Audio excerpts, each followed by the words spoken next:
Fiului Amin. și al Sfântului Duh. Amin.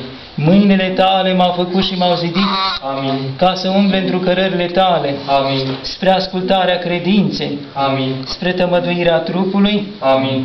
și a sufletului. Amin. Bravo.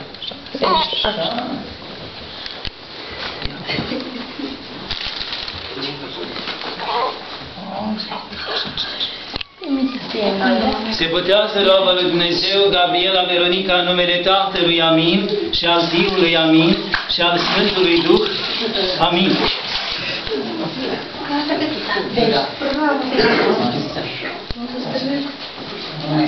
Se îmbracă roaba lui Dumnezeu Gabriela Veronica în haina dreptății, în numele Tatălui și al Fiului și al Sfântului Duh. Amin. Dă-mi haine luminoasă, cel ce te îmbraci cu lumina ca și cu haina, mulți milostivii Sfante Dumnezeul nostru.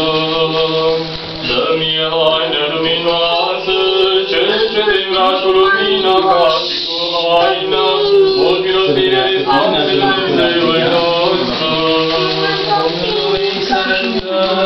Doamne, miluiește! Binecuvântat ești, Doamne, Dumnezeule Atoțitorule, izvorule al bunătăților, soarele dreptății, care celor ce erau în întuneric, le-ai strălucit lumina mântuirii prin arătarea unui scuturitor Dumnezeu.